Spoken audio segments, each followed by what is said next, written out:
Okay, middle school.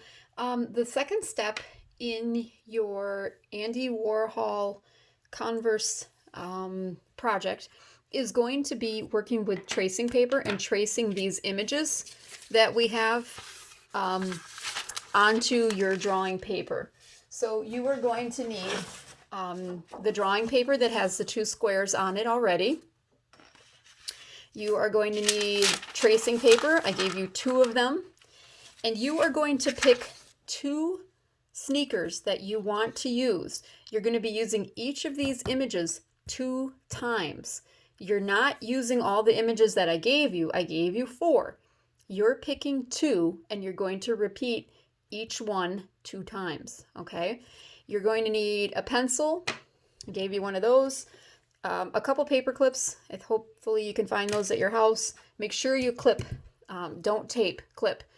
And a pen, and that'll do it.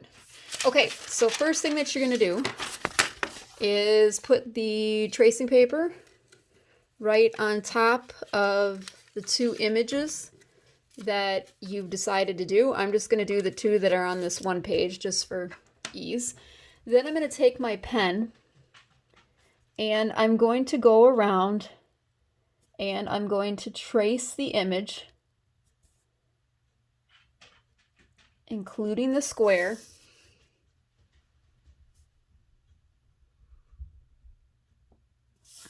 all the way around.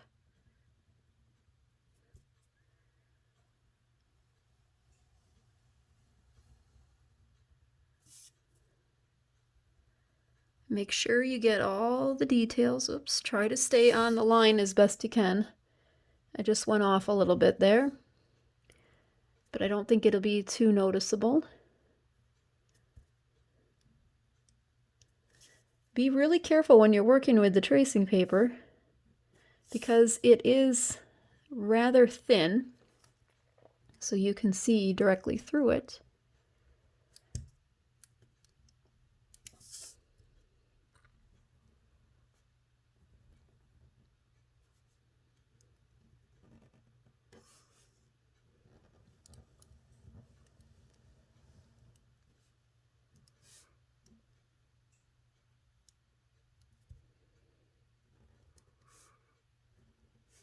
Make sure you get all the lines for the laces.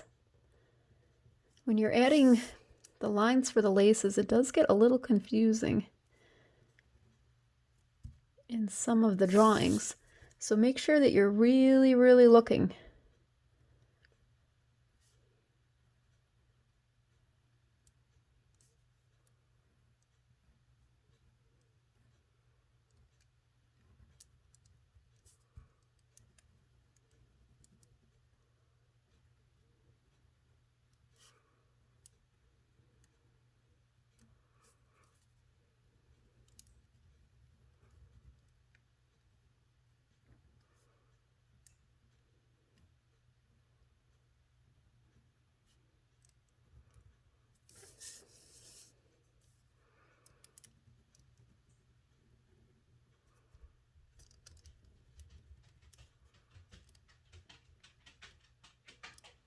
Oh, I can hear my dog outside the door. That's my old girl, Stella. She'd like to come in.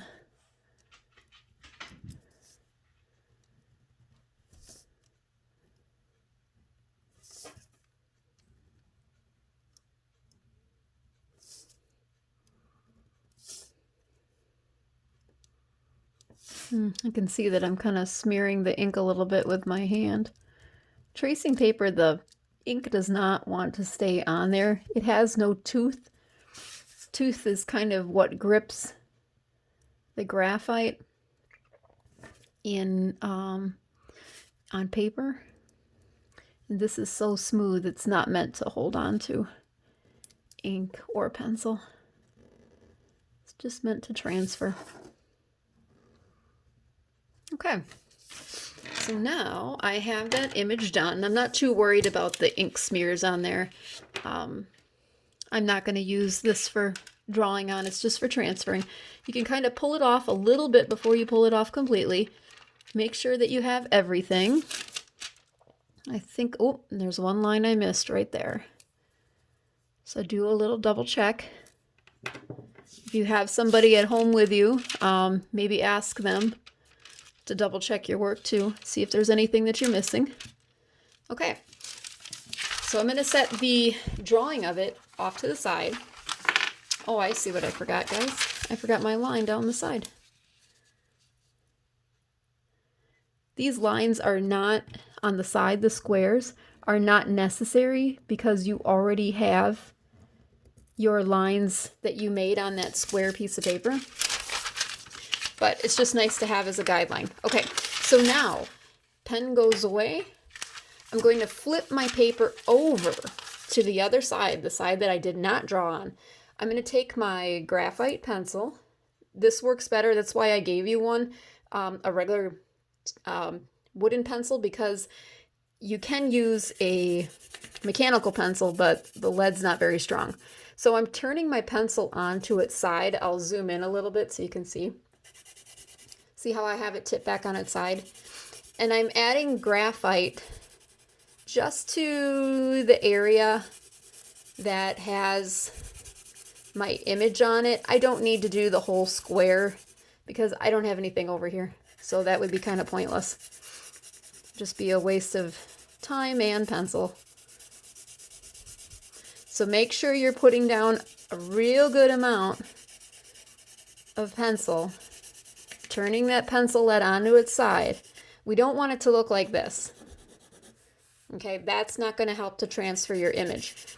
Turn it back onto its side so you're working with the side of the pencil and laying down more graphite than what you would if you were working on the tip of the pencil. You don't need to make it like completely black. And I would be careful as you're doing this because graphite or tracing paper is really thin and it does tear easily. Okay, so I've covered the entire surface that I'm going to be transferring with graphite. I'm going to turn it back over. All right, this is to my pen side. Okay, this is super important, everybody. Line up your squares with your squares as best as you can. Clip in at the top. Where'd my other paper clip go? Oh, there it is. All right, so you're clipping in at the top. Let me zoom out a little bit. See how I have both tops clipped? Okay, we do not want that to shift at all. If it does, it's going to be a big pain to get it back where you wanted it. Now, at this point, I'm going to switch over to my pencil again. I'm just going to sharpen it a little bit. Okay, I'm going to use a pencil because with a pencil, I can tell where I have been. If I was going to go over my lines again with a pen, I would probably miss some because I just would be writing with the same color pen. Okay, I'm not pressing very hard. You can rip through the tracing paper if you press too hard. You don't need to. A light amount of pressure. What's going to happen is the graphite that you just scribbled on the back of this is going to transfer into your drawing paper, and the image that we are tracing on top is going to be created underneath. This is a really good technique to use if you had like, you know, maybe you were doing something with a logo, like I think of, you know, like Wisconsin Badgers or something, and you didn't want to have to try to redraw that logo precisely. You could do something like this. Tracing paper is a really nice tool to use.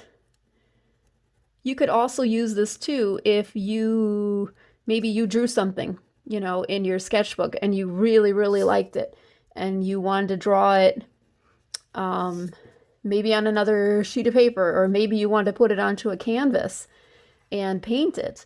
You could use this tracing paper and you could trace your hand-drawn image into another surface. Okay, so I'm just going to go around. Again, I'm not pushing too hard. I don't want to tear through this. because I really don't want that dark graphite line on my paper.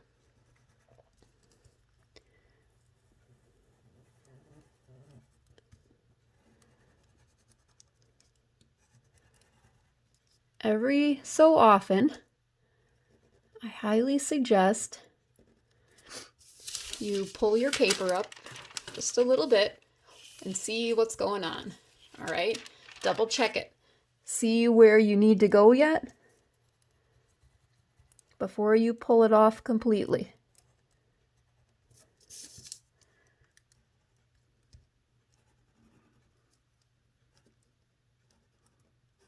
Because it's kind of easy to miss some lines in here, especially with the shoelaces, I find.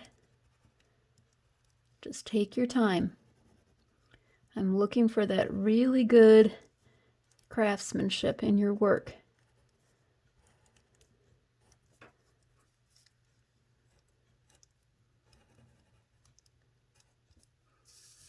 Okay, I'm going to lift it up and see if there's anything that I've missed.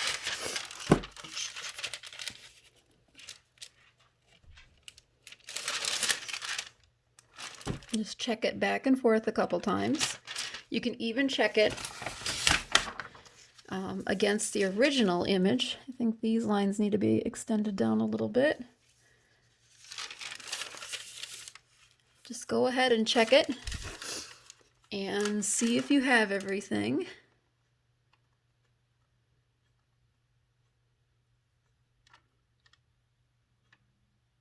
I think I do.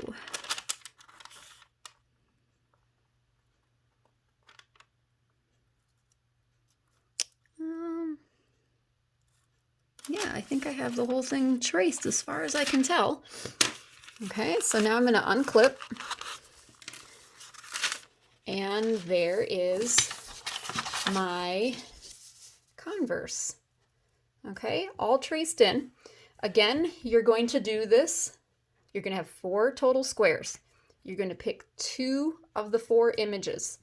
So this one, I would repeat down here. If I had my second piece of paper, I would repeat this one over here. This one would go to the top. And then this one would go here. So it's like a pattern. So it would be the front of the shoe, the side of the shoe. On my second piece, it would be, we'll just pretend, the side of the shoe and the front of the shoe. So you're making a pattern, okay? Make sure you're doing that. I'm going to be looking for that in your work, okay? There's also a slide in the presentation that tells you what to do. Bye-bye, guys.